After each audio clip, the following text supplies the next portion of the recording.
Humanianity, a new religious call. Humanianity, religion for us all. Humanity, now we all can see. Humanity, how much better we can be.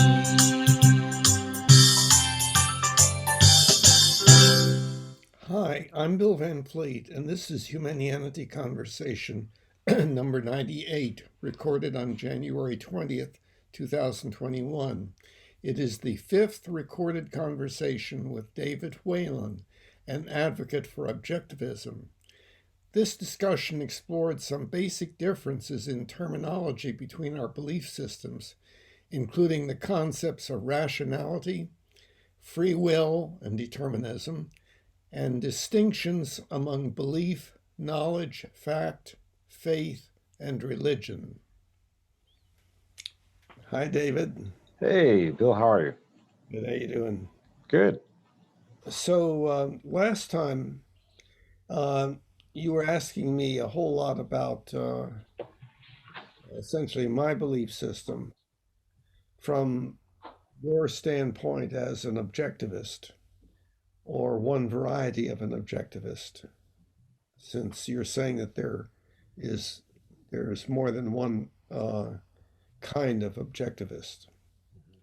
So, have you had any thoughts about what would be useful to explore in this discussion? I really haven't thought about it. I was gonna maybe ask you what you would thought, just want to talk about, and maybe a certain topic or something you want to discuss, maybe know more about. Well, I think what our original plan was to consider the hierarchy of beliefs um, that objectivism advocates Mm-hmm. for, and start at the bottom and work our way up. Uh, but what we would be doing in our discussion would be um, sharing and comparing differences of viewpoint at any of these fundamental levels, and then as we went upward. Um, there is one thesis. Well, let's see. There's one not thesis, but basic orientation in objectivism that to me is substantially different from my own orientation, and is difficult for me uh, to understand what the legitimization of that would be. And that is that, as I understand it, objectivism doesn't pay any attention to other species. It just starts with humans and what humans are like, and proposes certain properties of us humans, um, and those properties sound a little bit different from what I would consider to be properties of the human species. So it's like I see the objectivism as cutting itself off from the other species on this planet and its place in evolution, and then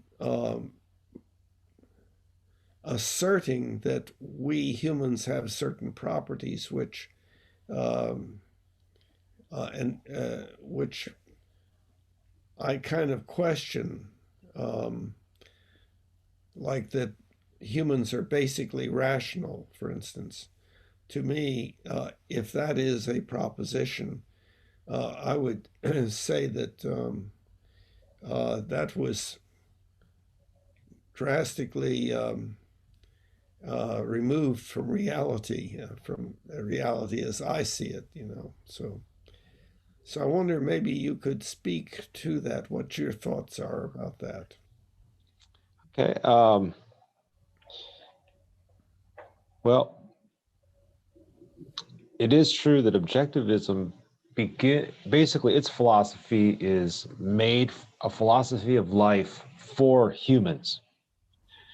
So it doesn't really get into the other species. It talks about it, in comparison to them, but basically it's the philosophy was designed for humans. So that's why the emphasis is really only there, not with um, uh, other species, I guess. Some other philosophies may include those with the humans as moving together, but objectivism doesn't do that. Um, so that might be something interesting to find out from you exactly what you mean by the cutting off of from other species, what that entails. So we can probably talk about that a little bit. But the rationality, basically, what objectivists believe, and is that man has the capacity for it. Not that he's always going to act rational. He can be irrational as well. And that's because they believe man is a volitional creature. So he has the ability to reason. He has the ability to make choices, and he has the power to will those choices. He has the power to use his liberty as far as he knows that he can. But he's fallible. He can make mistakes. That's why he has to learn. So it's man has to become rational, but that doesn't mean man always acts rational. But he has the ability to do it. He has the capacity for it. Now, this is the normal human being, not the what ifs or the certain cases of mental retardation and so forth. But even they can in some sense. But so that's basically what they mean by man is a rational creature, that he has the capacity for it. Okay, well, let's see what the objectivist definition of rationality is. It's more of that man has the ability through his consciousness, his awareness, through starting at the basics of the sense perceptions to his surroundings, to the ability to create ideas, which then can form into concepts. Then he can use language, creates language to define things, to identify, to classify things for reference, and then he can make judgments whether this is good for him or bad for him, and so. But it's based upon, the objectivists would say, this is based upon the things that are in reality, not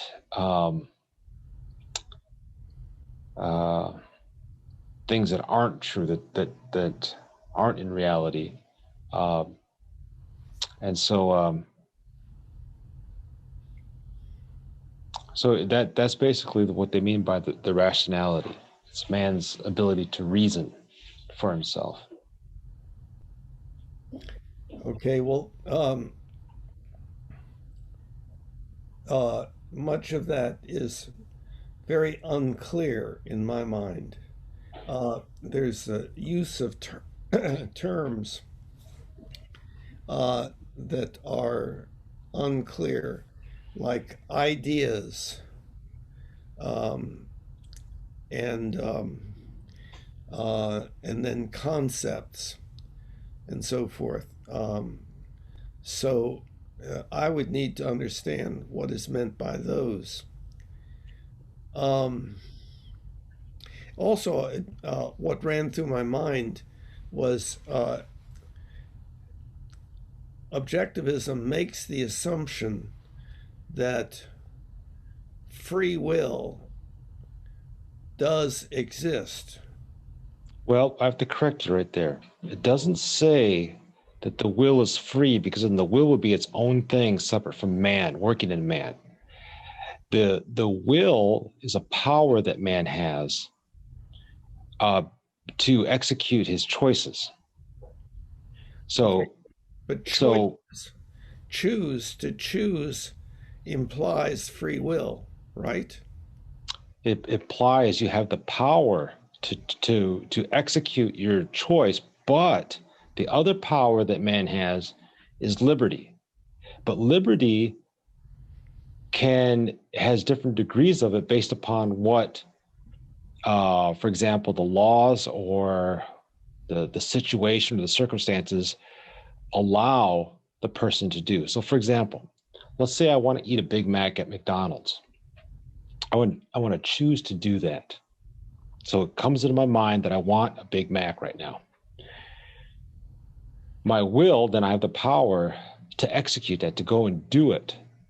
But the liberty that I have, the other power is, do I have enough money to buy that right now? So I check my change and see how much money I have to go buy it. And I do. And then also I have the liberty to go to McDonald's in this country, to freely go when I want to go buy the Big Mac. So my choice was to want a Big Mac. The power of my will is to go and do it. And then the liberty was the power of if I can or not. And if I can do it, if I have the freedom within that range to do it. But the idea of free will would make your will act freely outside of your choices, would be its own like another part of man that works outside of man, like another part of a mystical part of man that's separate from who he is, that's working freely. So objectivists would not use that term like in that sense. Now, if you use it as that you have the ability to choose, that you're volitional, that's very important. And so that would be like free choice. You know, you're free to choose something, but your will is the power to execute that free choice. Okay. Yeah, uh, you and I, speak a different language. We use the same words, but with different meanings and so on. Um, Let me first, are you familiar with the philosophical problem of free will versus determinism? I know that in a sense, if you took the free will, how a lot of people believe that basically just uh, more or less a free choice, you're free to choose what you want to do. Um, that no one is there's no gods up in the heavens dictating what you're doing, that you have the ability to make your own path. In that sense, I agree with the term free will. But determinism to me has more of a sense that a person's life is predestined, that it's already set, and that you're on a path that you just can't get out of, no matter what you decide to do. And determinism can be in a lot of different. I mean, it can be in not necessarily just one thing, but for example, if you took a lot of like Western Christianity, for example, so you have the choice to believe in Jesus for your salvation, or choose not to believe in Jesus for your salvation. If you choose not to, well, you're going to hell. There's no stopping you. That's it. And if you believe in him, then you're going to heaven. That's determined. That's good. That's it. So it doesn't matter what else you do in your life, other choices, you're determined to go one of the two places. That's it. That's another form of determinism. But so that's kind of my understanding of determinism, that you're kind of like, I like to use the word predestined. That's a pretty good word for me to think about it that way, that it's already been set. You're just going through, without being able to change your own course. Okay, well,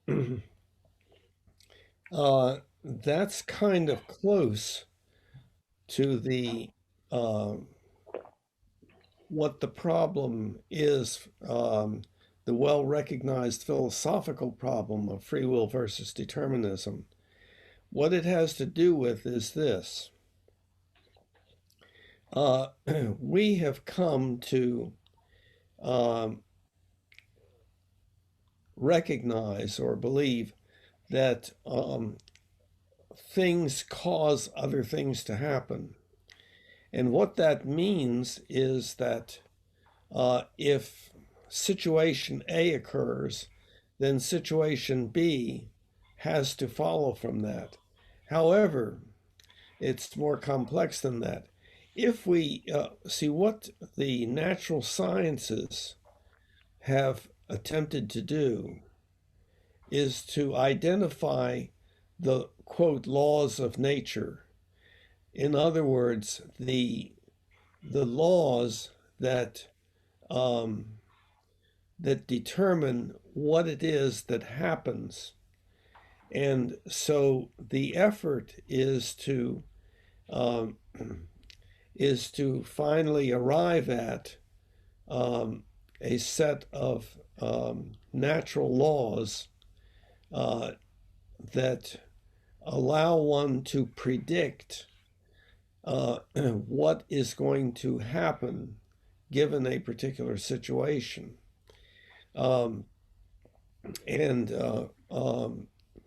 So, for instance, if we do something complicated, actually, if we do something simple, but let's say something complicated, like going to the moon, we have to know what will happen if we do this, that, or the other. We can't just put it up to chance. That we have to know the laws by which things happen in the universe. And so the natural sciences come up with, as much as possible, a set of natural laws that have mathematical equations representing representing variables in the initial situation and then variables in the subsequent situation. And the effort is to be as able to predict as possible what the subsequent situation will be. So the whole idea of the natural sciences is that everything that happens in the universe is happening according to natural laws that determine exactly what will happen given a particular situation. Okay, so that's a deterministic view of the world.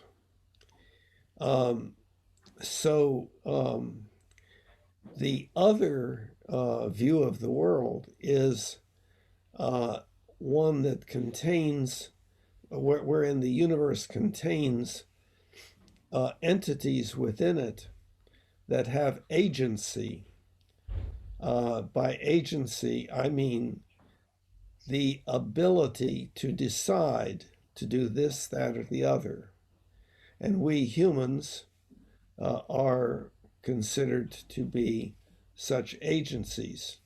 Another agency would be a god who would say that, well, the natural laws would make things go this particular way, but I'm going to change that in this situation for this individual or against this individual, something like that. And that agency is connected very much to the concept of consciousness. And see, in the natural sciences, there's no such thing as consciousness. Nothing in the natural sciences. There are no equations in the natural sciences that have any variables related to anything related to consciousness, either consciousness itself or the components of consciousness, like sodium plus chlorine plus anger leads to sodium chloride plus tranquility. You see, in other words, nothing like that happens in the natural sciences. So the view of the natural sciences is, quote, deterministic. And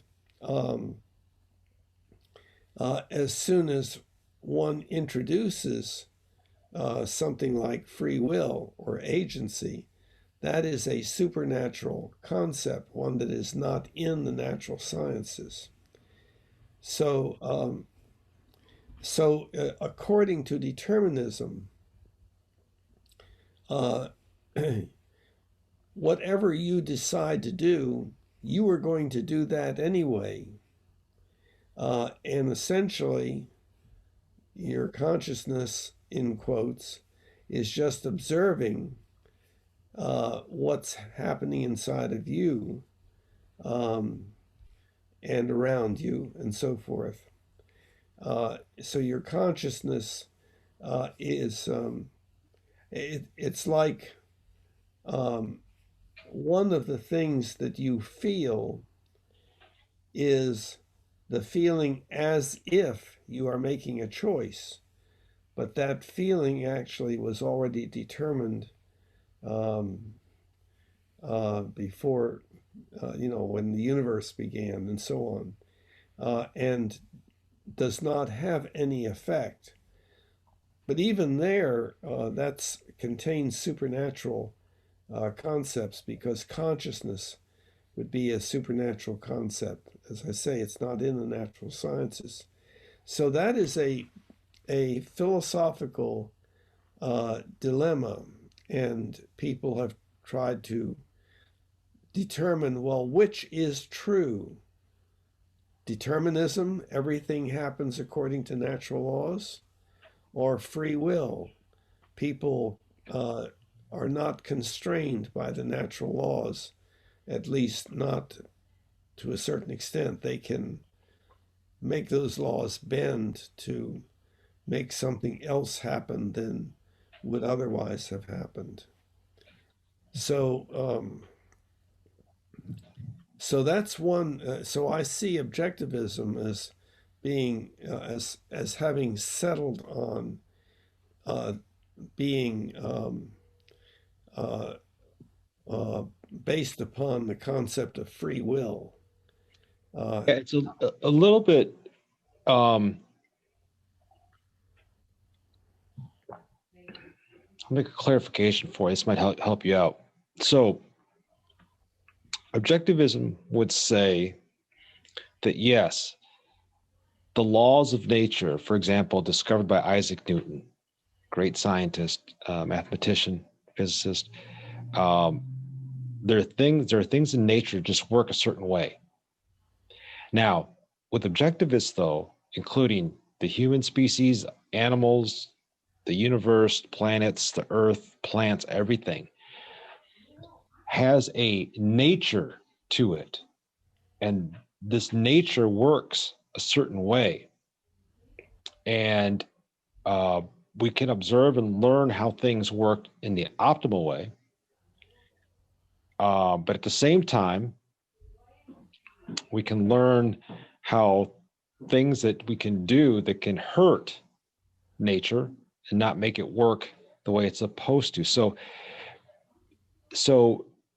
the set of laws, of natural laws, for an objectivist is this is how something works. This is the nature, but it would not be deterministic as far as determining the life of a human being outside of perhaps, let's say, okay, bad weather or something. We know that there's weather patterns and things that happen like this.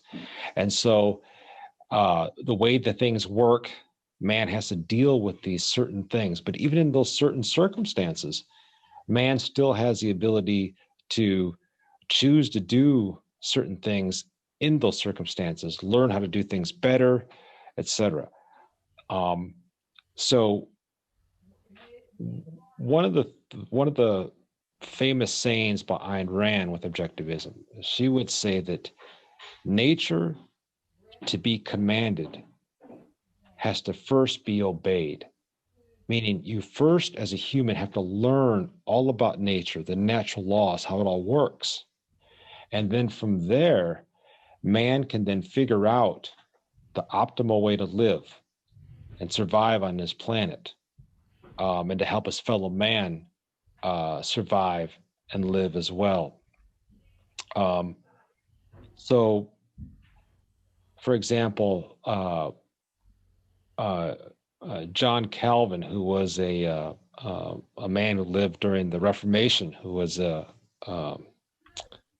part of the Protestant Reformation. He believed in determinism. He believed that man was predestined, that things were set, and this is the way it was. You didn't have a choice. So he created this idea of a necessary volition. And the idea was that your life is already set. You can't stop what's going to happen, whether you go to heaven or hell, or whether you die today or tomorrow, etc. You can't do that, but you can make the choices of whether you want to put your socks on today, which color, which pair of pants, etc. So this was objectivism wouldn't agree with John Calvin on this point, but as a determinist, he had to come up with this, that your choices of volition is only necessary according to what's already been determined for you. And so really, you're still just determined. So as objectivists, objectivism would not agree with that. So again, we agree with the natural laws, that there's a way things work, and there's an optimal way that things work that we can see from the nature of things. And man has to learn how to use those and cultivate those things. But that does not, objectivists would deny that determines a man's life, that man determines his own life. Yes, and can you tell that that kind of goes off the rails as far as what I'm hearing? What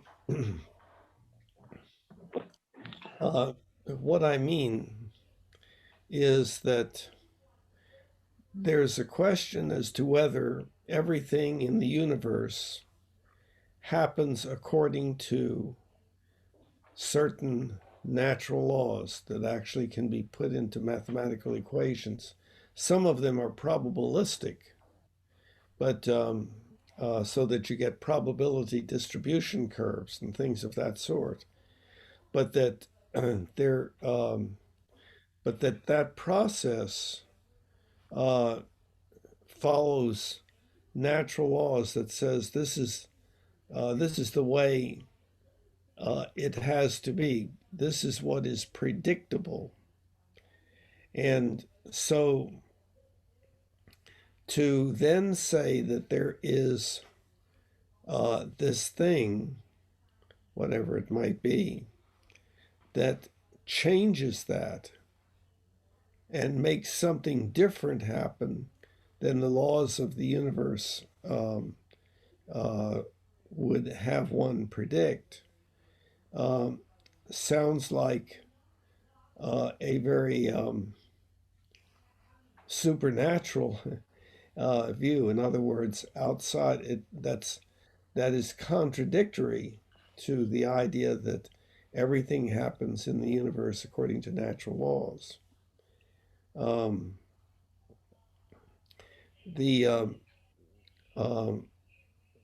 objectivism is making certain basic assumptions that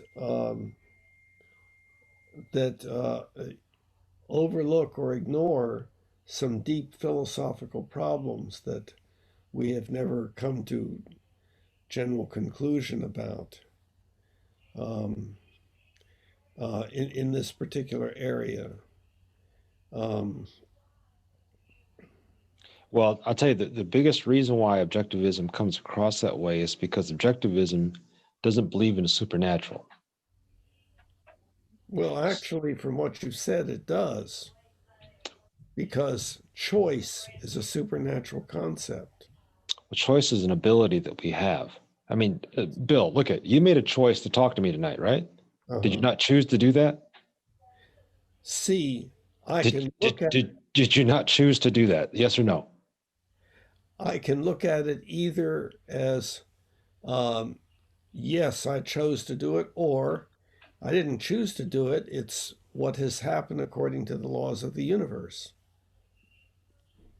Okay. Now that's where, for me, that's where you go way in outer space there.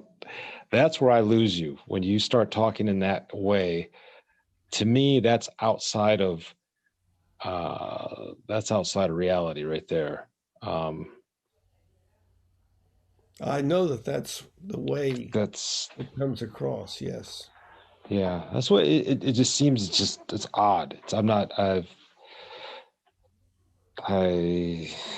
don't think like that. See, I just said it. I think. Yeah, I don't know what to say. I believe that humans have the ability to think, to create ideas, to make choices. That people do it every day. I made the choice to accept your invitation to have this discussion tonight. I don't believe that anything was determined that made me do this. I believe that I freely chose to take the time to do this. I decided to do it. So things are happening that are outside of the laws of the universe.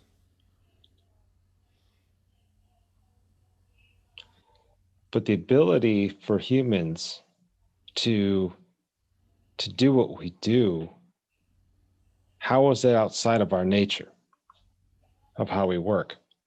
See, I did not use the term nature. It's a problematic term also. We would have to define that term, but that's further up this hierarchy. We're still down at the foundation, and I can see, I understand for you it seems way out. Well, of course, we humans decide to do things all the time. That's normal thinking. It's thinking. See, that's the idea. It's thinking. That's we have another ability that we can do. Bill, I'm okay. Well, I'm just a little lost here. So you don't think humans can think or have choices or make decisions or create ideas in their minds? I'm a little lost there, because I assume that you do that.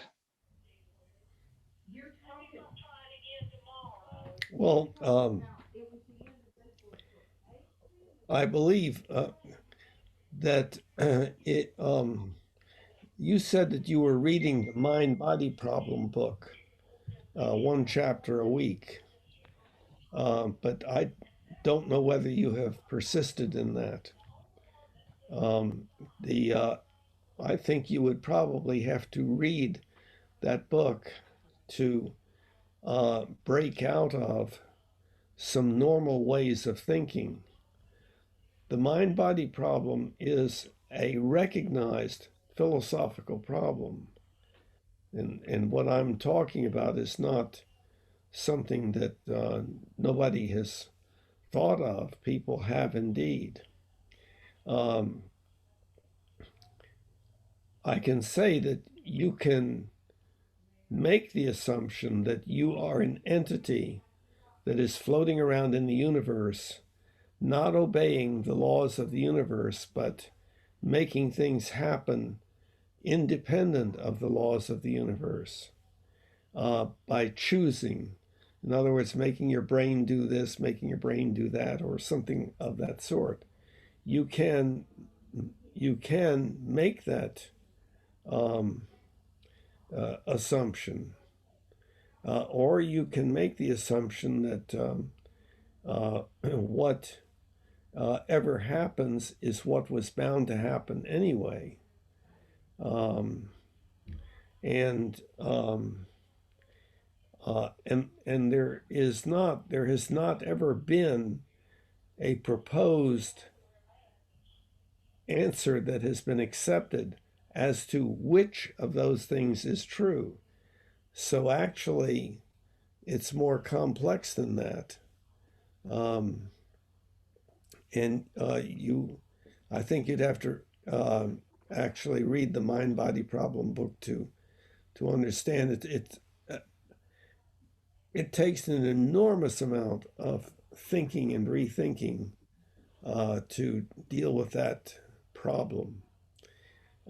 So the things that I say to you sound crazy because you have accepted certain things as obviously being so.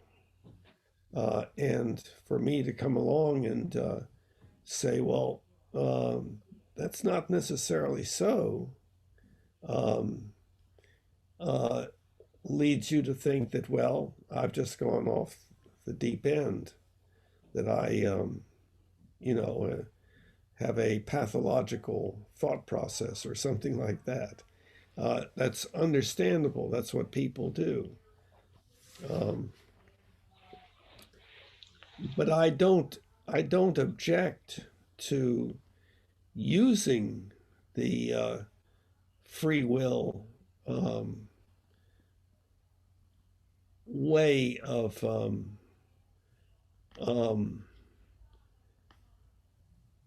understanding what we do. I don't object to it.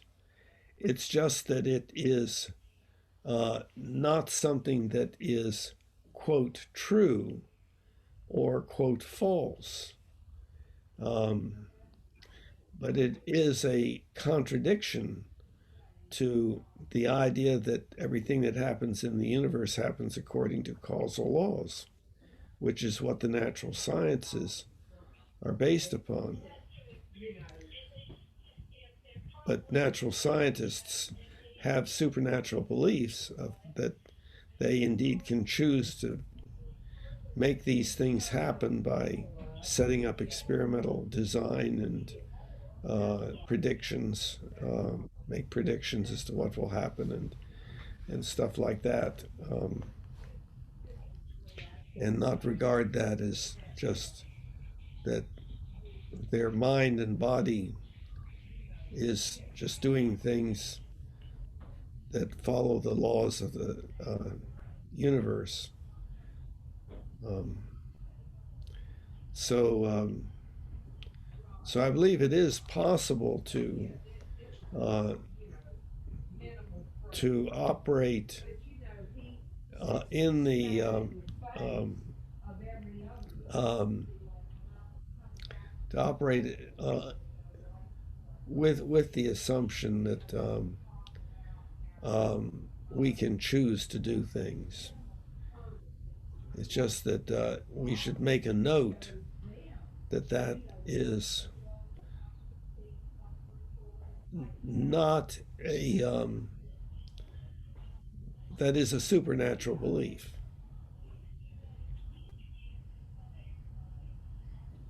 Hmm. So the ability to think is supernatural? Yes, I think the concept, the ability to think, implies consciousness, right? Or not? Well, I would say yes. Yeah. Now, consciousness is a supernatural concept. It's nowhere in the natural sciences. Nowhere. Okay, what if man had a soul? I'm sorry? What if man has a soul? That's supernatural. It's nowhere to be found in the natural sciences. Right. But do you deny the fact that people can think? For real. Not, I want to say the idea of it. I'm just saying, do you believe that humans can think? Do you think? Because just a little while ago, you said it takes a lot of deep thinking to understand about the mind-body dichotomy. Well, okay, if it takes deep thinking, well, then we have the ability, whether you call it supernatural or not, to think. So can humans think for real about real things in real life? Yeah, that's a good question. The problem is that in order to have effective communication, there are certain assumptions that we make that we don't have to make, but we make because we're supposed to, because that's the way things are done.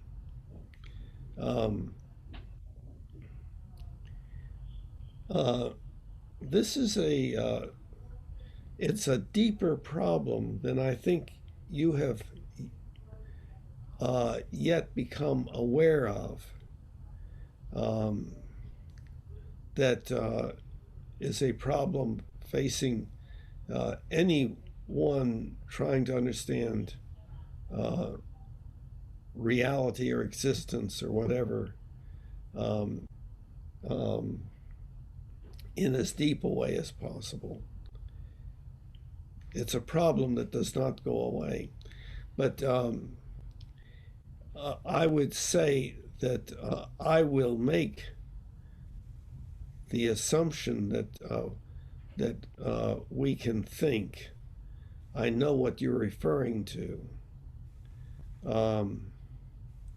and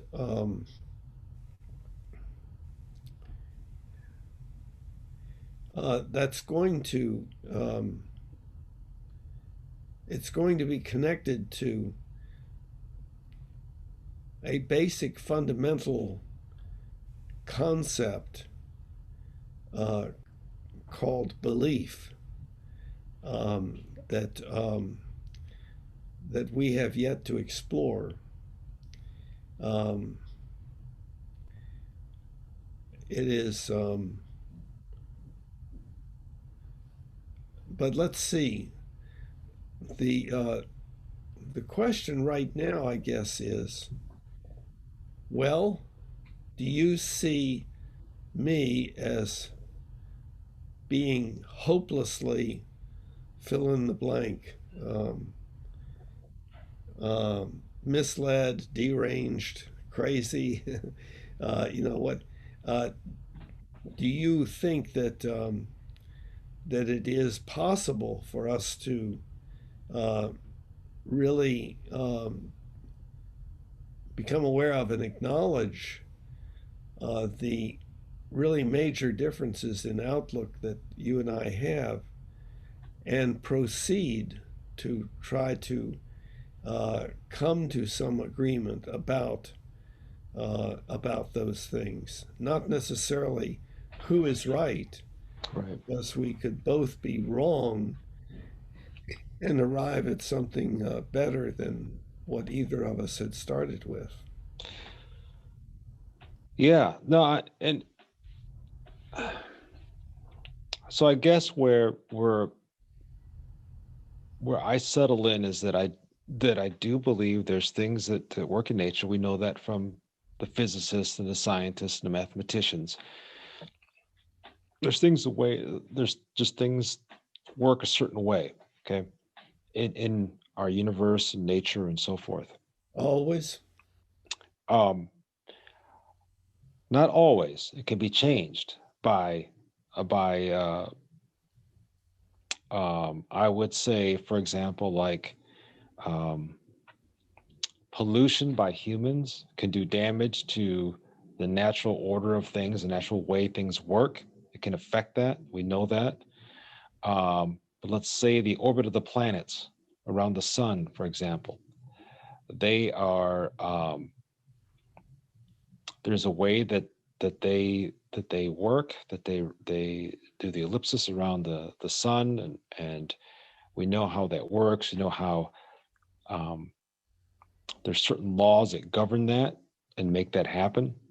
Okay. Always, or only sometimes? As far as we know right now, always now. I mean, for us, but will it always? I don't know. But as the way it's working now and the way it has, as far as we know, um, that's the way it's working. Uh-huh. I don't know, and I don't really think about whether that's going to change. We do know that stars do die. When they die, they consume all the planets around them.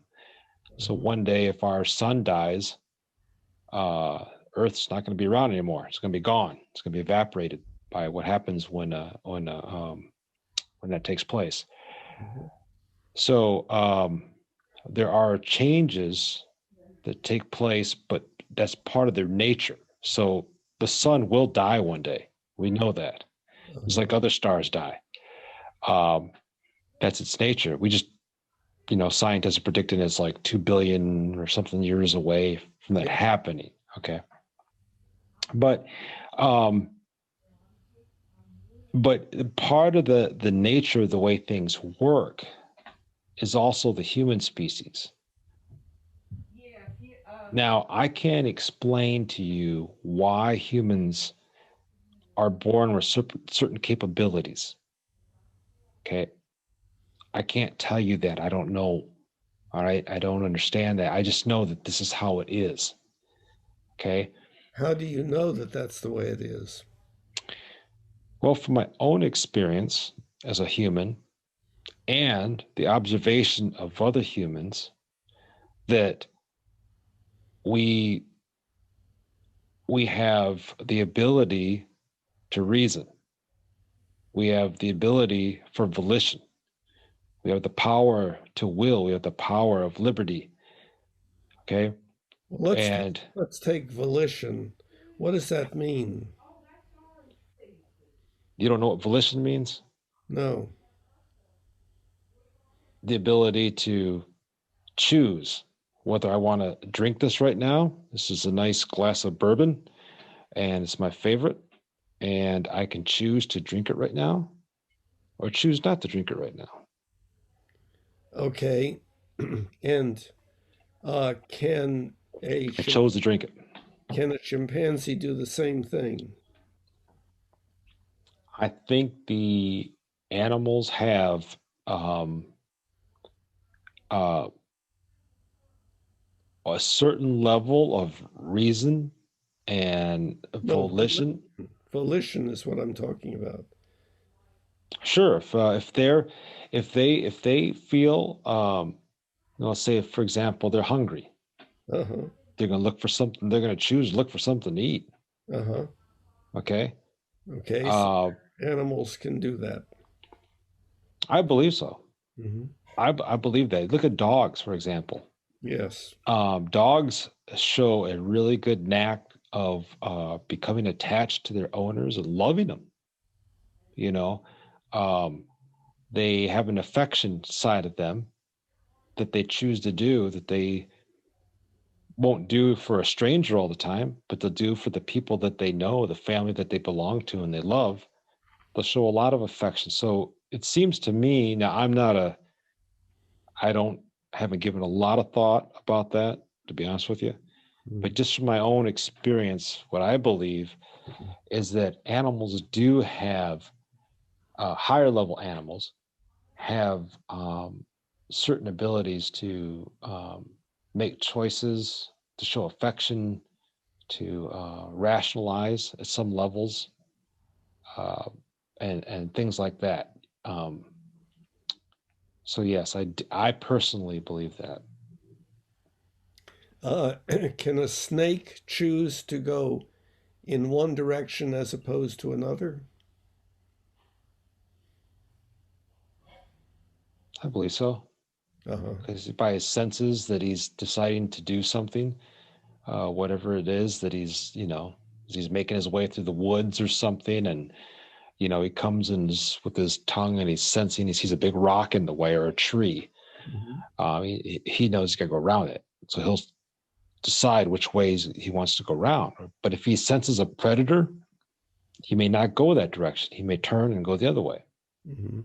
So I believe animals have that. Now, like I said, um, I personally don't know how these things are. I just know that they are.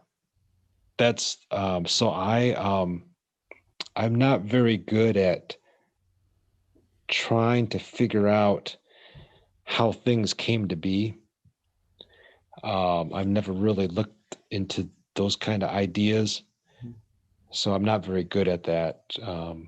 Okay, well, you used a particular word that hopefully you will define because uh, I don't know exactly what you mean by it, and it's the word know, K-N-O-W. You said you know certain things. What does the word know mean? To know would mean my own knowledge that I've obtained.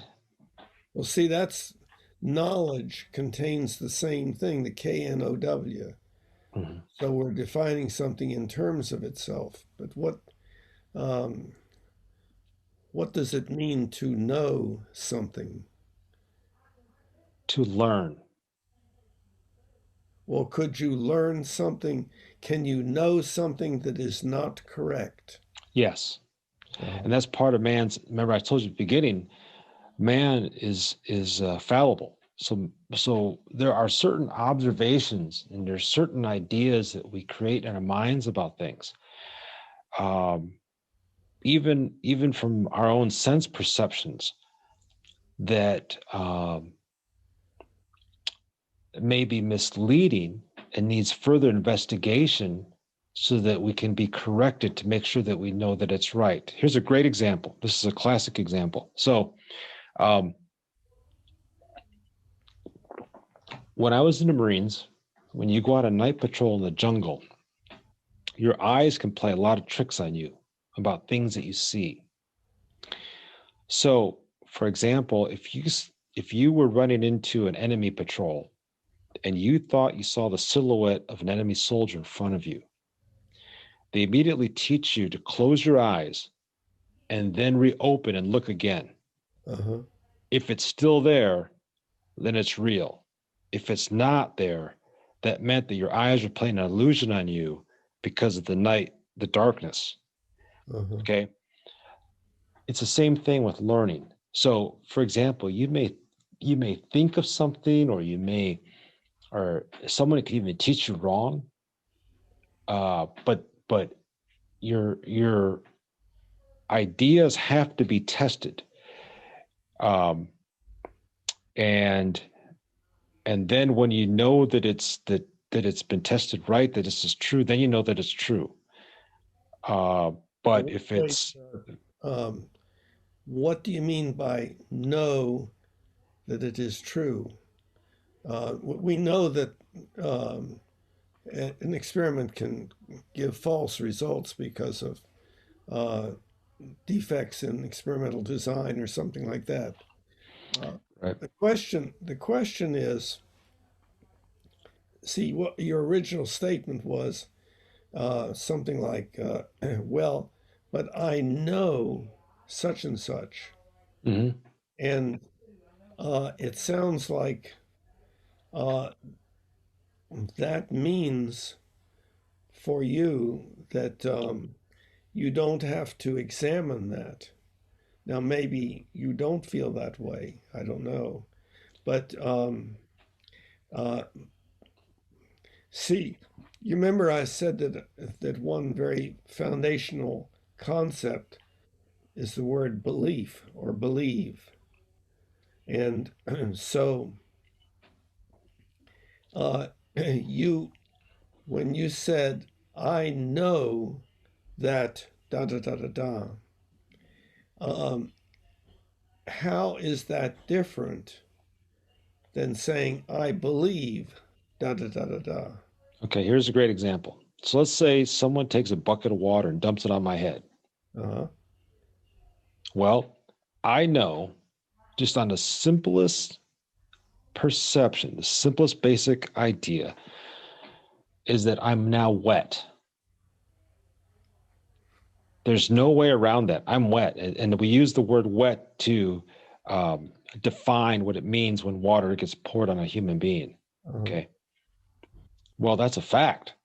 I mean, I'm now wet with the bucket of water on me. That's that's not a belief. That's a no. That just happened. It really happens. You do not believe that you have been had water poured on you. No, I don't believe it. I Uh, know it.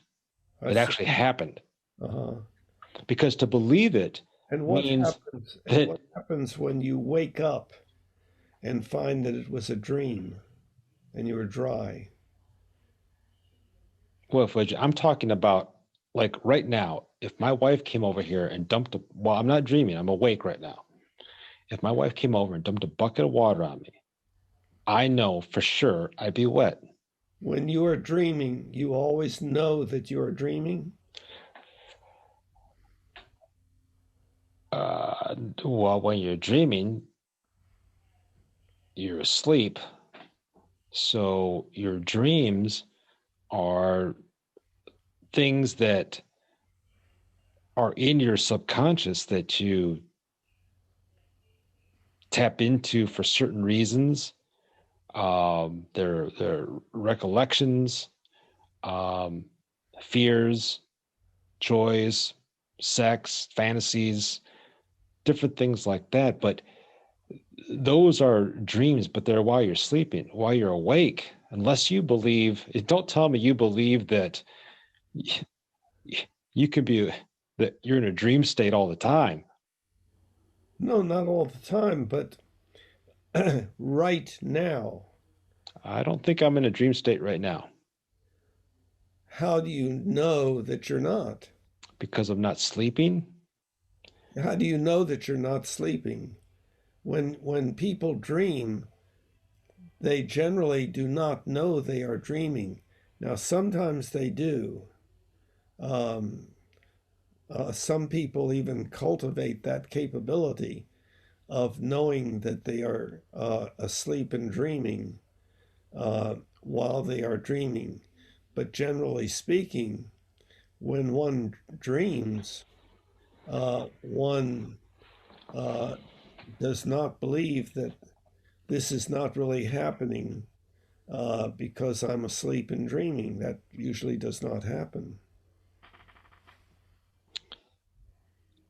Well, that's just I I don't know how to reply. It sounds like the Inception movie there. I guess I'm not. I don't think that way. I believe that I know. I don't believe in things like that at all. Well, and believe in things like what? the idea that I could be actually dreaming right now. This could be a dream right now, not reality, not really happening. I don't agree with that. Well, I know I don't believe that I'm dreaming right now either. But we do know that we can dream and not be aware that we are dreaming. And things can seem quite real, and we can know that such and such is true and be marveled by it, and then wake up to find out, oh, it was just a dream. Okay. Yeah, that happens when you're sleeping. Uh-huh. Yeah.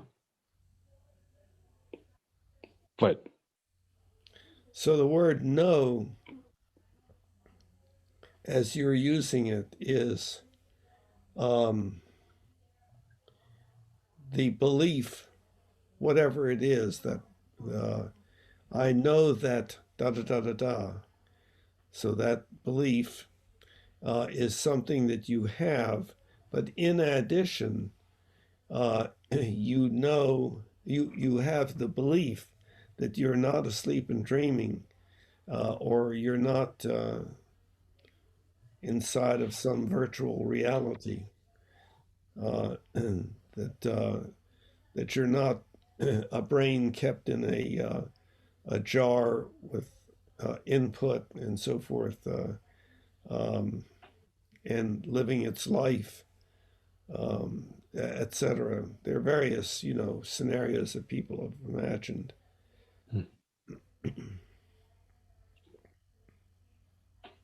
yeah, and I would separate the word know from belief. Uh-huh. Belief has to do more with, well, let me put, okay, if we want to get technical then. Uh-huh. Faith, which goes along with belief, I would separate that from know, because know to me, this is how I define know. It is a firm evidence based on fact, where belief is more of a trusting that something is true. Well, what is fact?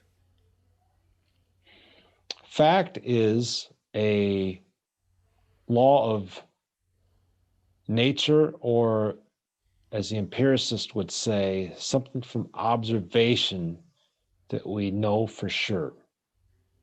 Okay, there we have know, K-N-O-W, for sure.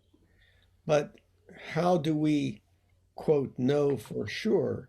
Even more, how are we distinguishing that from belief? Why would we not say, I guess we need sort of an example. Um, uh, um, I believe that it's okay to drink this stuff that I'm drinking. Um, okay, so that's a belief, and but you could say, well, I know that this is safe to drink, um, and you would mean something. Uh, it sounds like no is a subset of belief. The knowledge is a subset of beliefs that we are willing to, that we have great confidence in. No, so if we go back to the illustration of getting water dumped on me, Uh-huh. being wet from the water being dumped on me is a Uh-huh. fact. It's a fact. There's no way around it. It's a proven fact. You get water dumped on your head's going to be wet. There's no way around it. Well, Okay. if you're just dreaming it, No, but let's say you're not dreaming. This okay. is in reality. Okay. So Well, water gets dumped on you. You're going to be wet. mhm. That's knowledge. That's a for sure known fact. It's not a belief that I'm going to be wet. It's I'm wet now. I just had a bucket of water dumped on me. Well, do you believe you will be wet? Now, there is the I, understanding of how things work. So if someone brought a bucket of water towards me and said, I'm going to dump this on you, and then I know from my knowledge and understanding how things work and the nature of water Mhm. that if it is dumped on me, yeah, I'm going to be wet. So if they do it, I'm going to be wet. So Now, if they do it, you believe you will be wet. yes. Okay, believe you will be wet. Well, You if we believe. use believe as a predictive term, yes. But is if we believe that I'm hoping that that's true, then no, I would disagree with you right there because I do know that it's true. If someone dumps a bucket of water on me, I'm going to be wet. Okay, again, you're using the word no.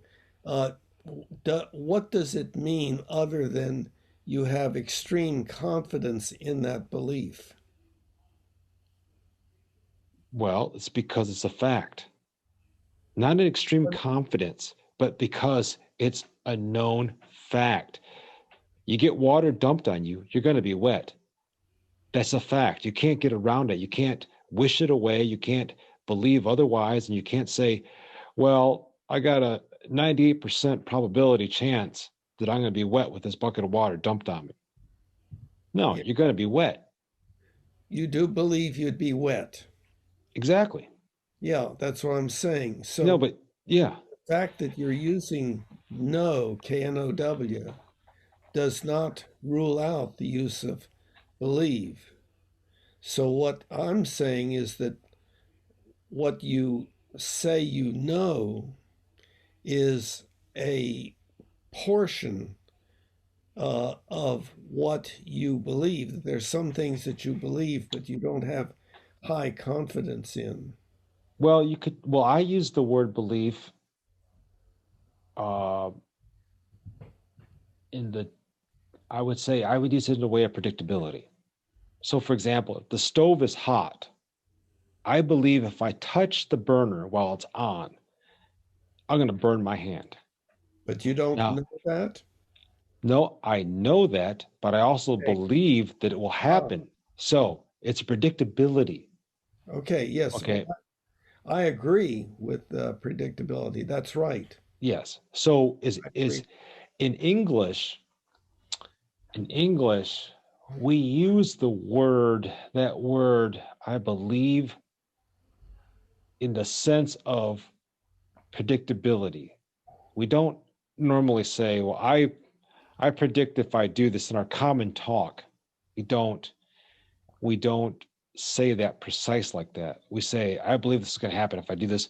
And every most English speaking people know what you mean by that when you say that. Now, if you say, for example, I believe in angels, now that's not predictability anymore. That's now a faith in something that we don't know for sure. And so we can't predict that. That's where I distinguish how that word uh, um, belief is used. I guess in context, I guess you would have to say you have to put it in the right context. Yeah. So in other cultures, they may have a different word instead of belief when they say that would mean clarify predict more precisely. Okay, let's use an example that I have used in a number of settings. Um, you have a rat in a cage, and um, you have a maze, and to simplify, uh, the rat can turn right or left, and you put food at the right. Okay, so you take the rat out of the cage and you put it in the maze. It's never been there before. And you do that a number of times. And before long, the rat always turns right. Now, would you be willing to say that the rat believes that food is to the right when in the maze? Yeah, isn't that the that conditioning that Yes. the experiment that they do on animals? So Yeah. the animal believes, yeah, yeah. The animal might believe that, Uh-huh. but that's may not be a fact for that animal. Um, Right. to The animal does not know that a human is putting that food there and might stop one day. Right. right, they're just being conditioned, Well, and they are yeah, believing that food is to the right when I'm in the maze. right, Or, it can be done that every now and then food is put on to the right in the maze. So that's intermittent reinforcement. hmm And that actually produces a pretty strong tendency that lasts a long time, even when you're no longer putting the food there. Uh, the uh, so the rat is the rat believes that food is very likely to be to the right, that the probability is somewhat high. The rat does not believe with certainty, let's say, but the rat believes that the probability is high. Although the rat would not use those words, the rat doesn't use any words. But um, and then when you put the rat back in the cage, uh, looking at the rat, you would not observe anything that would lead you to believe that it had the belief that food was to the right in the maze. So, but on the other hand, put the rat back in the maze, and there it is. So it's an inactive belief. So, uh, so animals such as uh, such as rats and dogs and humans um, can have beliefs that are that have to do with the odds. In other words, they can feel fairly confident uh, that if I do this, such and such is likely to happen, or if I do it enough times, such and such is happen. Well, it's likely to happen, and that's your predictability that I agree with. That's a basic concept of belief. Um, so now the person who believes in a God may have the belief that if he or she does what he or she understands to be what that God wants him or her to do, that that God will make life better for the individual, either in hmm this life or the next or whatever. And so the person can have that belief, even though there's not much, there's not really any evidence that would stand up to your critique or my critique of that evidence. Um, so, but again, that's kind of a prediction.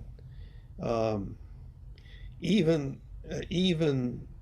my belief, let's say that I believe that there is a God who reacts to what I say and do, and feels good about some things and bad about others. That's a prediction as to how that God will feel. However, there's not much evidence to be found that there is such an entity. So that's what you're referring to with regard to faith. Right. Right. We use faith in non-religious forms. I have faith that I'll do well on this exam. Hmm. Um, I am. I believe my wife is faithful. I have faith that my wife is faithful. Um,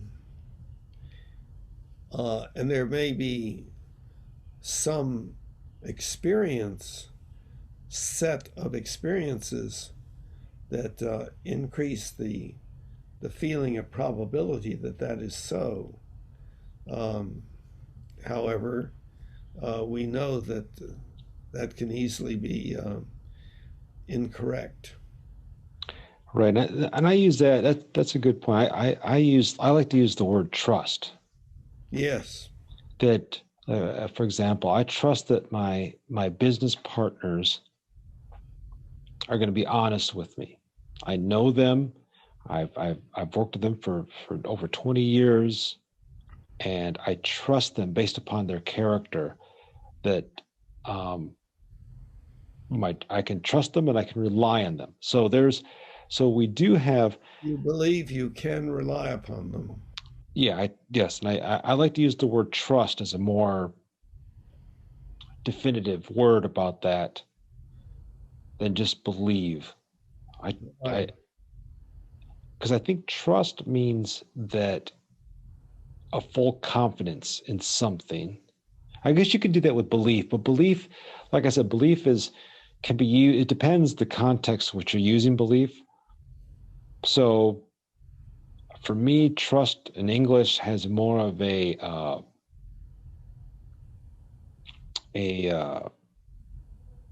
firmer conviction towards something. And the reason why I say I trust my business partners is because you don't know the future. So this is not a for sure thing. Now, I have great trust that these guys will never stab me in the back. And I trust myself You that I believe, won't. you believe they will not. I believe they will not. I have strong confidence in that. But the reason why I use the word trust is because let's say one of them loses his mind and he goes crazy and he decides to go against the rest of us. You don't know. You Mm-hmm. don't know that 100%. Okay. Because this is about something that cannot be based on fact yet for sure. Because I don't know how someone's going to react 10 years from now to me. I Mm-hmm. can only know now, and I can only judge them by their character now to say that I have full trust in these guys right now. If I see things changing, then I could probably change my opinion about that. But as of right now, full trust. So, right. So, for example, um, I have faith that my wife is faithful. I trust that she's faithful. Um, so, And can we say that what that means is that you believe that she is faithful and you have a high degree of confidence in that belief? yes, yeah, you do. And now, as far as how humans have the ability to do that, I don't know. That part, I don't know how we come to have that. Um, Come to have what? the ability to believe, to trust. Um, Well, uh, what about the rat in the maze? The rat begins to trust that food will be to the right a fair number of times, or something like that. You could use exactly the same terminology. You could, because if your wife has proven, this is a good point, because if your wife has proven, let's say my business partners, from working with them for 20 years, the way they've treated me and how I've seen them do business, I have a good bet that they're going to continue to do business the same way all the time. That's because of the long period of repetition. Exactly, an observation from them. Yeah, Same way with the rat. The longer the period of repetition of food being on the right, the stronger the belief in the rat that food will be on the right. exactly. So I think we can, because for example, let's say that's why sometimes, like in my business, if we get a new company that wants to partner with us, let's say from Germany or something like that,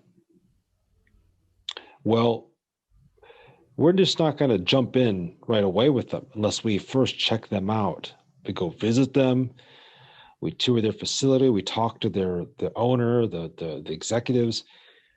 We do our homework first, and then even then, we in our contracts we lay out, certain stipulations for the first several years just to see how things work, because we really want to get to know how they do stuff for real.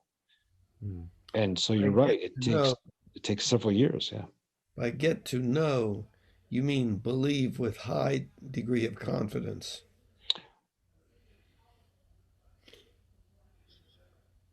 Yeah, in that situation, in a situation like that where you don't know the future, you don't know how exactly it's going to work out, but you can have, as you make judgments about your observations of what you see, then you could say, I have a high probability this is how it's going to be. Um, but that is different than from confirmed, I would say, confirmed knowledge. Confirmed knowledge is that, like we talked about before, having the bucket of water dumped on your head, you're going to be wet. Um, that that's a for me that's an idea that's for sure that's going to happen. So that is like 100% confidence. Yeah, if you want to, yeah, you want to say that 100% confidence, 100%. Yeah. Except you need to maybe subtract 0.0001 or something that where you could actually be dreaming. If I was dreaming, now if I'm awake, then I would say I'm not dreaming. But I think we differ on that idea. I believe that a person knows when he's dreaming and when he's awake. Oh, you I do? mean, well, I know a person knows when he's asleep because he wakes up from the dream. No, no, And no. then a person who, now I'm talking about normal people. I'm not talking about serial killers who think they're in a Right, dream all the time. right. I'm talking But about regular people. we're talking about during sleep. Of course, if you wake up, then you say, oh, well, that was a dream. Right. While you were having the dream, Yeah. uh, the um, most usual thing is that you do not know that is a dream.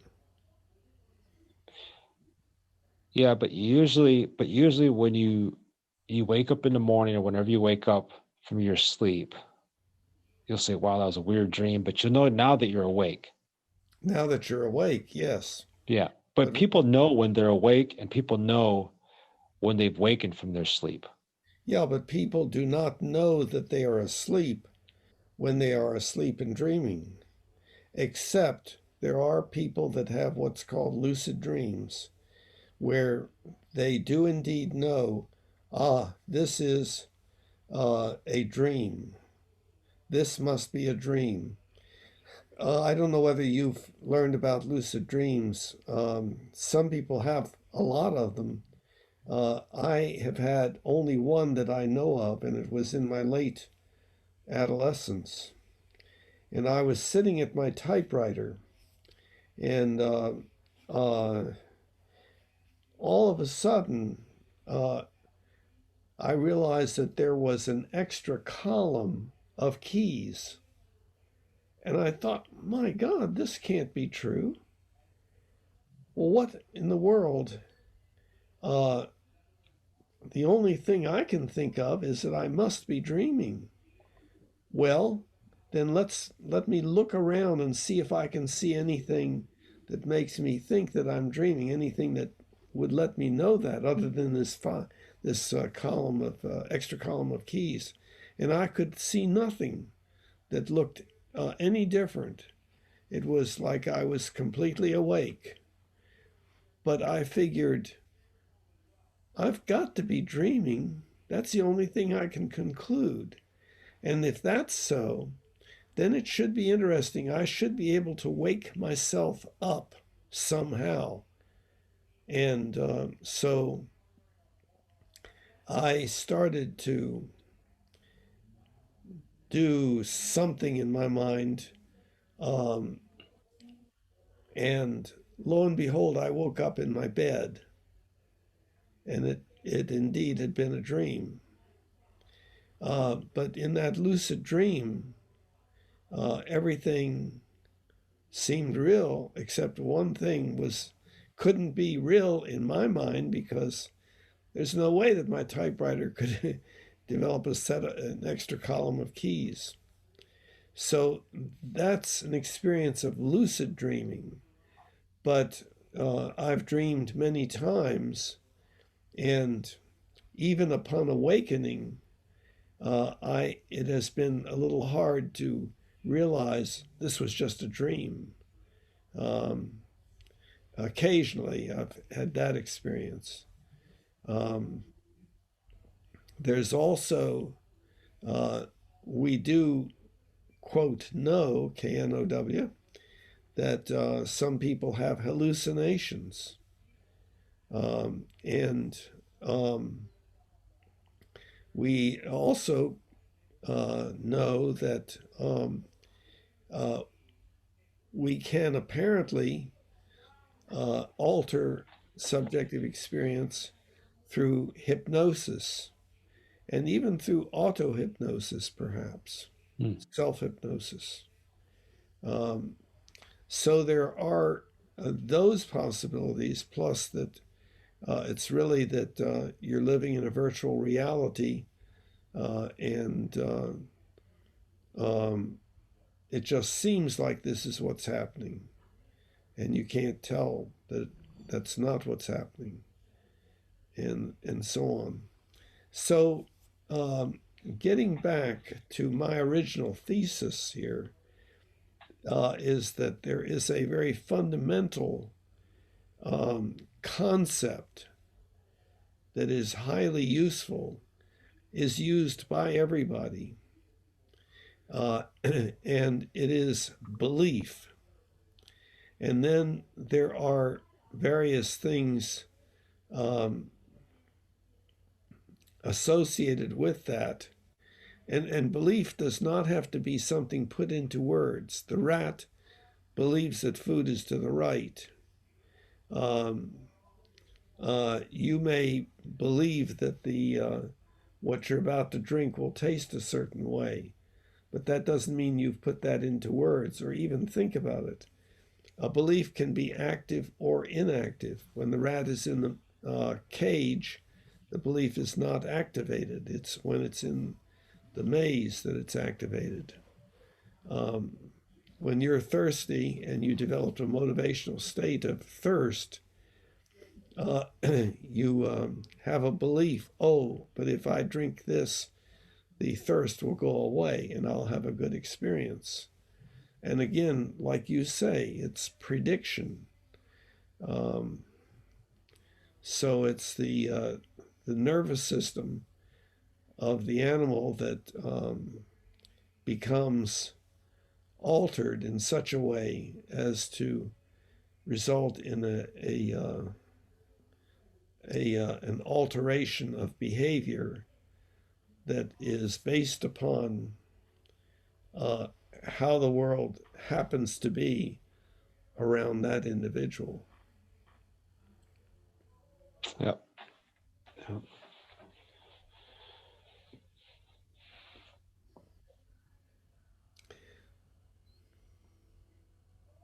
Sometimes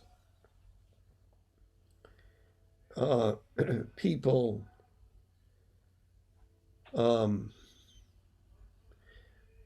will use the word no to mean I have such confidence in this belief that I'm not going to even bother to question it. And then there's the word fact. At one time, it was a fact that the earth was flat. And then we learned, no, it's not so. Although some people still believe that the earth is flat, apparently. Yeah. No, I understand what you're talking about there. There are um I see what you're saying. So as far as where we're at with our knowledge, let's say scientific knowledge, for example, we can say based upon the knowledge that we have right now, there are things that are what we would consider facts. And there are simple things, simple ideas that in any age on this planet are going to be facts, regardless of the bigger, more complex things. So the bigger, complex things have to be studied more and learn more as we do as humans. But the simple things that are facts. If I don't eat for 2 days, I want to get hunger pains. My body's going to tell me, it's going to send signals to my brain that it needs to eat. That's been with humanity since we've been around. That's a fact. So there are facts, I would say, in a simple and even to some complex situations because of our scientific discovery. But those always have to be worked out. The more complex ideas have to be worked out and validated. So Galileo thought the planets did go around the sun, but more in a circular motion. Then Newton comes around and says, no, it's an ellipsis, how they go around, not circular. So Galileo was onto something, but he didn't have it exact. And then Newton was able to correct that, but he used Galileo's knowledge and based his knowledge, his further work on that. So man, we build on that, so we can start getting more validations as time goes on.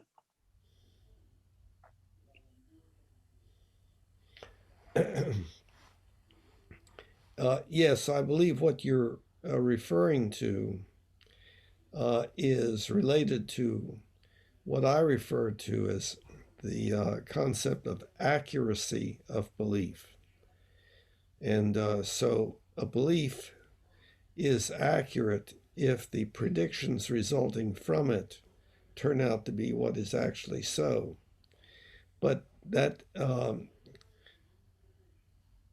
does not have to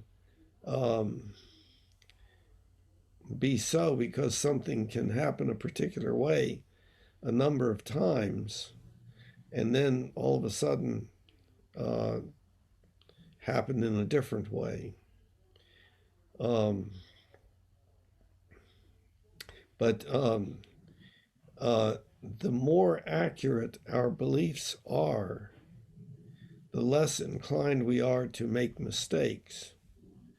And mistakes have a high probability of causing some degree of pain, suffering, disability, and or early death. Usually mistakes just cause some degree of suffering, but Hmm. some mistakes can really be bad. And Yeah, I mean, if you think about this, here's an example of that. So the I think it was in well, first in the 60s and then in 1980, I believe, the US government had decided what was the right types of food for humans to eat. They call it the American diet that would be beneficial. But all of a sudden, heart heart disease is like from 80 just skyrocketed. And they were saying that I think it was saturated fat was bad, but unsaturated fat was good. Um, and then in I think it was like early 60s, um, when President Eisenhower had a heart attack, they wanted to know what caused it. So they blamed it on red meat, but they didn't take to account that Eisenhower was a chain smoker. You know, that it was actually the cigarettes that caused his heart attack, not the red meat. And so um, and now we know um, that there was a lot of bad knowledge in those things, you know, saying that margarine was better for you than butter, processed food was good for you, stay away from meats, you know, red meat's going to cause colon cancer, etc. But yeah, notice you use the term bad knowledge. yeah, bad knowledge, yeah, that's a good, or I would say false Yes. knowledge. False knowledge is a better word. Um, and there was a lot involved with that by design. I believe, you know, from things I've researched and understand now. And so um, we now know that humans respond better to more of a type of carnivore type of eating than a vegetative or fruit and nuts type eating or especially processed foods. Um, there's now more science has been um, finding that those other ideas were actually harmful to humans, um, and instead of doing good. But what I'm saying is that they were saying that this was truth, this was fact, and it really wasn't at the time, and it hurt a lot of humans. There's a lot of people probably have died from high cholesterol, heart attacks, diabetes, and so forth from taking the advice of these doctors and the government by eating this way. So, um, yes, man's knowledge as he collects it and learns has to be continually checked and validated. And uh, otherwise, like you said, it can be harmful. So it just, you know, like I just said, the example of what they were saying that you should be the classic American diet was actually bad for us. It actually hurt us because their knowledge wasn't right. So like you said, the false knowledge that was incorrect was actually hurting people rather than helping people. What was that uh, false set of beliefs, false quote knowledge? It was well we they they found out that it was like on this board, I guess, that had decided what Americans should have as the right types of food to eat. 40 of the members worked for Coca-Cola, and of course they're not going to want to they didn't want to put food that was going to hurt their business. So what it was is they had said that you had to have grains and oats and breads and then vegetables and fruits and a little bit of meat and stay away from red meat and juices which are high in fructose and things like this, uh, that this was the best way of eating for your health, including processed foods and things like this. And we now know that, and we're learning more, that those types of foods are not good for the human body, some of those, and can actually raise insulin levels. That's why we have a high rate of diabetes and obesity in America. So you could see that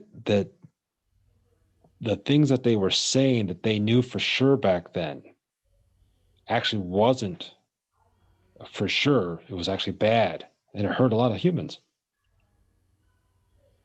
So it was wrong knowledge. Wrong knowledge, exactly. And it's been exposed. And that's why, like, for example, like people think I'm crazy, but all I eat is meat, seafood, and eggs, and some dairy. And that's all I eat. I don't eat anything else. That people think I'm nuts, but I'm just telling you, I think based upon all the newer research and the things that they've shown, that and time will tell. Maybe I'm wrong. I don't know, but I think the way that the research is going now, I think the way that I'm eating is the way man's body was originally made as a carnivore, and not a plant eater or nuts and grains and things like that. So we'll see. Hopefully I'm right. But Yeah. What about your cholesterol level? well, my last physical, it was the cholesterol levels are high, but the LDL was higher than the other one, which was good. It meant that I didn't have any carbs in my body or sugars at all. So my body was using fat for energy. And so the LDL levels of my cholesterol was high, but that was because it was transporting the fat throughout my body. Actually, if your LDL is really low, that's not good. You got diabetes. So if your cholesterol level's high, but you eat a lot of carbs and sugars, I think that's bad. I think according to what the research says, then you're in trouble. But if you're not eating any carbs or sugars, the high cholesterol is going to be natural, but it's not going to be harmful. So, but everything else was like perfect.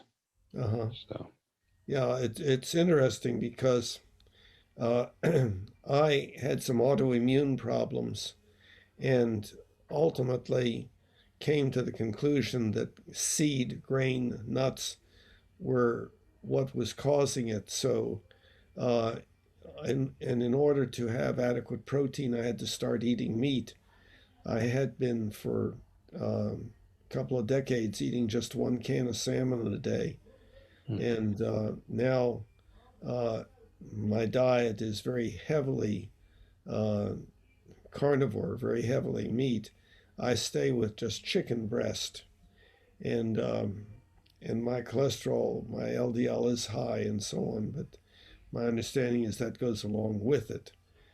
However, some people think that I am um, not operating in my best interest.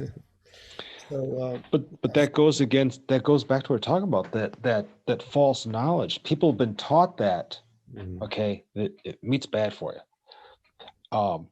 But if you ask them for the scientific research about that, they don't have any. They just been taught that, so they say that. Because I get the same thing all the time. Well, red meat causes cancer. Well, show me where that's been proven.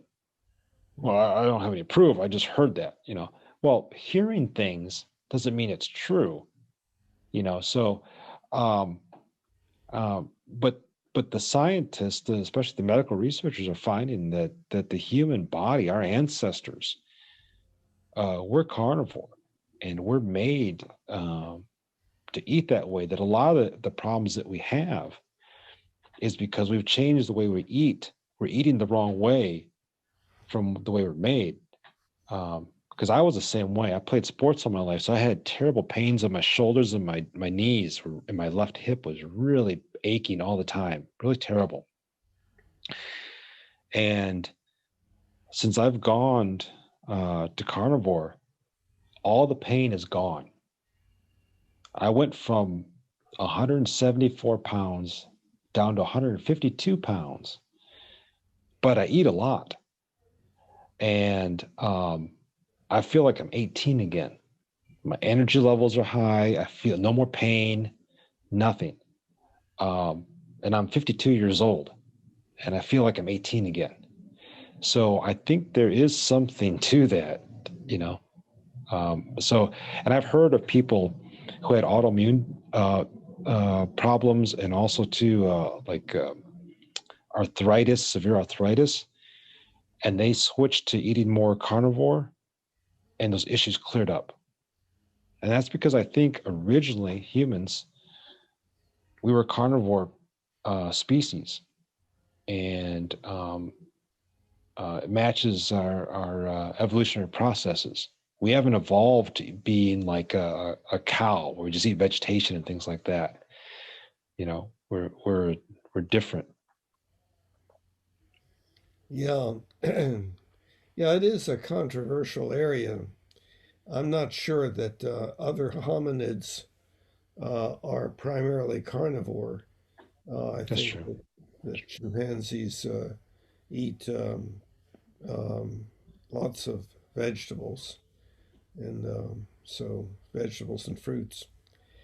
Um, but it's interesting that we sort of have that in common. Um, um, so, so what we've been talking about is this foundational concept of, quote, belief, but people use it in all different ways. There are some individuals who say that they have no beliefs.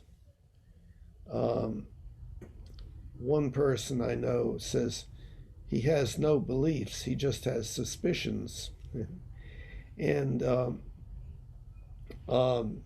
and one of the reasons is that there is a particular problematic area of belief that in our culture um, is is problematic, namely that there's a lot of negative feeling about it, and that is belief that people would classify as, quote, religious. Um, now I am pretty certain that I would make a very uh, definitely different statement than you would. Um, I am highly religious. You would probably say you were not religious at all. Am I correct? Correct. Yeah, yeah. And that has to do with what the meaning of religion is. And of course, religion has multiple definitions and not much agreement, but there is a tendency in our Western culture to look down upon and uh, to have negative views about anything having to do with religion. So people will say, for instance, I'm not religious, I'm spiritual. Um, Anything to get rid of the word religious or religion. But our religions have been, as far as I can tell from my not very thorough reviewing of the history of our species uh, have been our ways of working together on how to be good and happy people. Um, we mostly are focused, I think, currently on being happy, and that means um, not worrying about dying and being either looking forward to an afterlife or looking forward to merging with the quote ground of being or things of that sort. But there's also the whole idea of how we should treat ourselves, each other, and the environment. In other words, what we should and should not do. And that's a matter of determining our ethical beliefs. So it's our work on our ethics. Our sciences work on our existential beliefs, beliefs about existence, what exists and how it works. But what we should and should not do, the place that we've worked on that most is in our religions. That's what our religions have been designed to do. However, they don't do it all that much, and they don't do it to the extent that I think that they should. So that would be another area where you and I have different terminology and different. We might come to agreement in this area, but not with our differences in terminology. So Yeah, this is different than what you mean. yeah, and I think a lot of people like myself would, when we say that we're not religious, we would say that we are not under, or feel that we have to be under, a man-made religious system. For example, like the Catholic Church or something and its teachings. We would say, I'm against that, because that's some men who wrote something and are trying to tell us how to live our lives. Now, does that mean that there are not anything good in the Catholic teaching? I think there's stuff on charities good and some other things, but um, being ruled by the Catholic Church, which in the name of a God, um, we would say that would be abusive. So I would say, no, I would not be for that. I want to be free from something like that. At the same time, I think I side more with like Thomas Jefferson. So Thomas Jefferson believed that Jesus was a philosopher that lived on the earth at one time and had a lot of good moral teachings and virtuous teachings for mankind. And had kind of, I guess you could say, unlocked a key to help humans live together better. But at the same time, Thomas Jefferson would say that there were men who took his teachings and abused it and turned it to a man-made religion to where they could control people.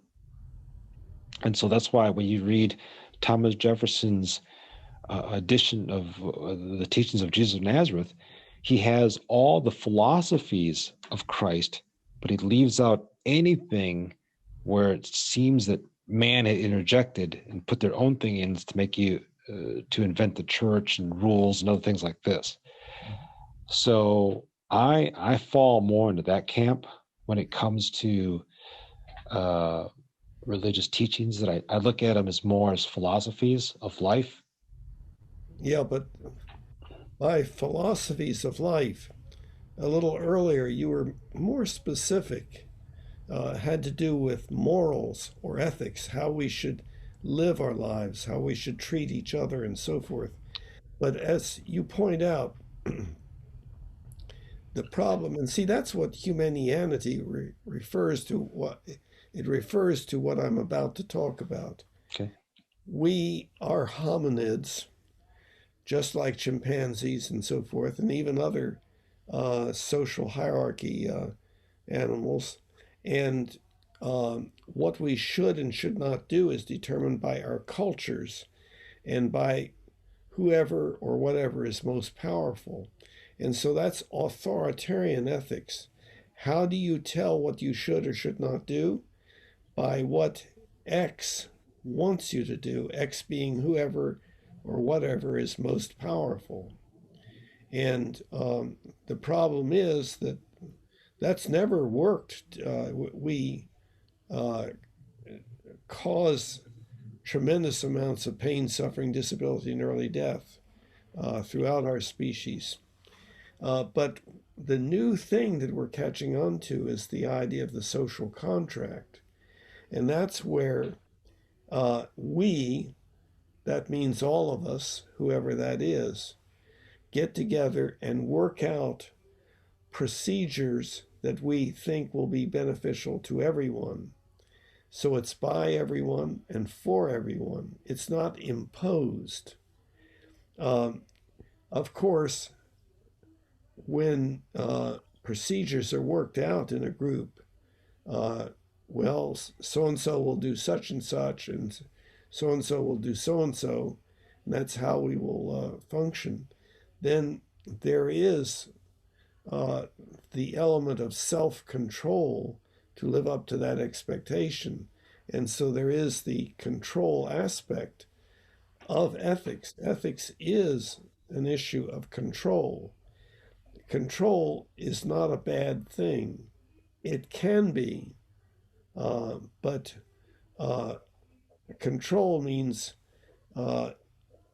doing something other than what we would like to do at the moment because we believe that doing otherwise would be the right thing to do, what we should do. And so it's how and why that's determined that is what Humanianity is referring to. Humanianity is just a label for this change in our species where we've gotten smart enough to say, hey, let's live according to a social contract by everyone, for everyone, as opposed to, well, whoever's most powerful, that's who controls and runs things, and so on. And it's that that authoritarian ethics that tends to produce oppositionalism. I must be free, but if it's a social contract idea, it's how can I help? And people will want to do what is the right thing, namely, whatever their way of participation would have them do to benefit the group. That's a little bit different than objectivism, which is more oppositional, more no, get your hands off me. I'm free. Leave me alone. I can do whatever I want to. And so, well, not necessarily. It's not that extreme. It's more like, it's like this. This is the best way to describe it. So we might be different on this, but this point, but the individual is the highest authority. It is the sovereign over itself. You are your highest, you're the only highest authority for yourself. But when humans decide, because it's hard to live by yourself, we need to live with other humans, and we need to cooperate and help each other out and to progress faster and live better. We need each other. That humans have to create a social contract. So the natural rights that humans have as individuals in a social contract have to be exchanged for civil rights, the civil rights that are laid out in that contract. And then so the individual knows there's certain natural rights that I'm going to give up for the civil rights, for this social contract, for the betterment of life with these other people. But if the social contract, though, says, but you can still maintain these other natural rights that you have, then you're free to do so. Mm-hmm. Now, the only time then an objectivist would object is when the agreed upon natural rights that are supposed to be left untouched are taken away. Then they would say, no, that's not what we agreed upon. You said we could do this.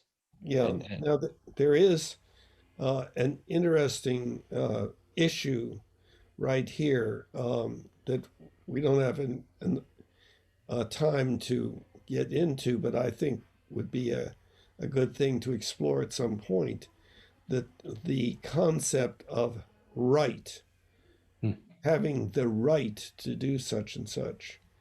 And some people just simply figure, well, that's the nature of the universe, that you have the right to do this, that, or the other. And if somebody tries to take that away from you, they're operating against the universe or something. That's probably not a real accurate idea, but we tend to think that there is such a thing as rights, and I think that the term originally came about as rights of membership, that if you are a member of our group, you have the right to do such and such because we, the group, give that to you. And that may be given by the supreme leader of that group, or it could be by the whole group. But what's happened is we've begun to say, well, this whole idea of us being tribalistic and divided up into our groups is a bad idea. So what we need is rights, human rights. In other words, that our species is our tribe, not our nation or our group, and so on. So that's just some initial ideas maybe to think about. Yeah, it'd be good for next time. Yes. So we've run a little past a couple of hours. So, okay, well, this has been a good discussion. Mhm. And so I'm looking forward to the next one. All And right. so you have a good week. All right, you too, Bill. Take care. We'll see you. Bye-bye. Humanity, now we all can see. Humanity, how much better we can